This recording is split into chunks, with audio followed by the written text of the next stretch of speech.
It all started with Apple hitting out at Samsung and saying that basically Samsung's products were too similar for it to have been a coincidence to Apple's iPhone and iPad.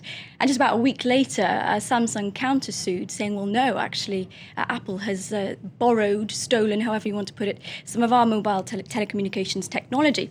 And so consequently, this has been this patent war that's been going on for months. And the problem is, well, it creates a bit of a tricky situation because, in fact, Samsung is one of the biggest supplier of components to Apple for its iPhone and iPad. So they still have to maintain a business relationship while slugging it out.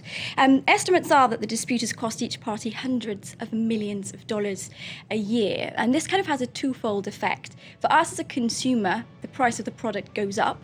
But there is a benefit because it actually helps to promote innovation. When we have companies fighting each other for patents, it means that product design improves overall because you find that companies are having to innovate around existing patents. Now, for Apple, this is kind of a worthwhile dispute because Samsung has emerged as its one real legitimate competitor in the smartphone space. Remember, in the first quarter of this year, it actually stole the crown from Apple, became the biggest smartphone manufacturer, and shipped more handsets. It's all about trying to crush the competition. That's why Apple is using legal recourse to undermine Samsung's sales. Patents are becoming technology's hottest property at the moment. And just this week, in fact, Google finally closed its deal to buy Motorola Mobility. 17,000 patents there in its portfolio. So we're seeing companies needing to invest basically in their future. It's a kind of insurance to make sure that other firms aren't innovating in exactly the same space.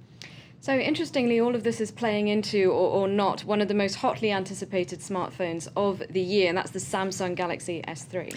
That's right. It comes out in Europe this week, and some people have said, well, it looks a little bit like Samsung has had to tweak the product design in order to avoid trampling on Apple. So, kind of as a direct effect of this patent war. But customers don't really care about that. They've actually pre-ordered. This has been the fastest selling, in terms of pre-orders, a handset ever to be released, and is expected to become the fastest selling gadget ever released. So it's a huge deal, and it's a beautiful phone, 4.8 inch screen, and it has some very cool technology that we haven't seen before. For instance, the lock screen, which you might know from your iPhone, it actually doesn't lock when the phone detects that there are a pair of eyes watching it.